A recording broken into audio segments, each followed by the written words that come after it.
সাচু ভাই লাগি দোয়া করি সে যেন সুখে থাকুক, শান্তিতে থাকুক, তার ফ্যামিলি সবাই সুখিয়ে থাকুক, সে যেন আরো বড় হোক।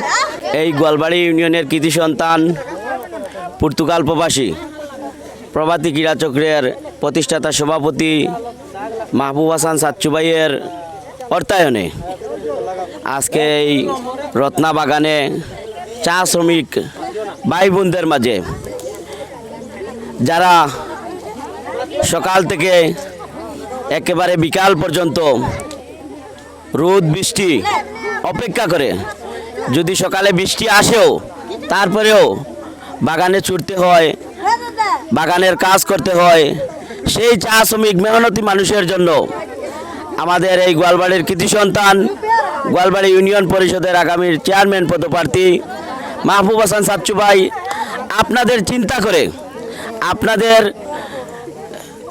চিন্তা করে উনি ওনার নিজ অর্থায়নে আপনারা যেভাবে মেঘ আসলে আপনারা যাতে আপনাদের শরীরটুকু সেফ থেকে কাজ করতে পারেন, সেই কাজ করার জন্য মাহবুব হাসান সাচ্চু ভাই, আমি বলবো এটা একটি জুড়ি উপজেলার মধ্যে একটি ব্যতিক্রমধর্মী অনুষ্ঠান। আমি পর্তুগাল প্রবাসী মাহবুব হাসান সাচ্চু ভাইকে ধন্যবাদ জানাই। আপনারা সবাই কি মাহবুব হাসান সাচ্চু ভাইকে চিনেন? উনি এই এলাকার কৃতি সন্তান, ওনার জন্য আপনারা মহান রবের কাছে আপনারা দোয়া করবেন।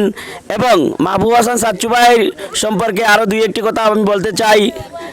উনি শুধু আপনাদের বাগানবাসীর জন্য নয়, বস্তিবাসীর জন্য খেলাধুলা, সামাজিক সংগঠন সহ, আমি এই 2 দিন আগে মাহবুব হাসান সাচ্চু ভাইকে বলেছিলাম যে গরিব দুটি ঘরের সন্তান রয়েছে, তারা যে গাইড কিনতে পারে না, 9-10-এর ছাত্র গাইড কিনতে পারে না।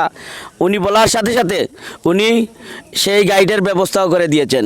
উনি শুধু পড়ালেখা, সামাজিক সংগঠন সহ রমজানে ইফতার মাহফিল, খেলাধুলা সহ সর্বক্ষেত্রে উনি কাজ করে যাচ্ছেন। আপনারা মাহবুব হাসান সাচ্চু ভাইয়ের জন্য দোয়া করবেন এবং মাহবুব হাসান সাচ্চু ভাইয়ের পাশে থাকবেন। এবং আজকের এই অনুষ্ঠানে মাহবুব হাসান সাচ্চু ভাইকে ধন্যবাদ জানাই আমাকে এখানে আনার সুযোগ করে দেওয়ার জন্য এবং 2টি কথা বলার জন্য। যারা কাজ করবে এলাকার জন্য আমরা তাদের পাশে থাকব। পরিশেষে মহান আল্লাহ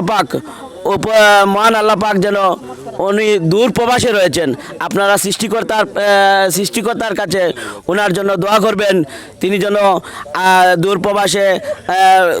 দূর প্রবাসে থেকেও আমাদের মাঝে থাকতে পারেন। এবং পরিশেষে মাহবুব হাসান সাচ্চু ভাইকে ধন্যবাদ জানাই এই সুন্দর একটি মহৎ উদ্যোগ করার জন্য।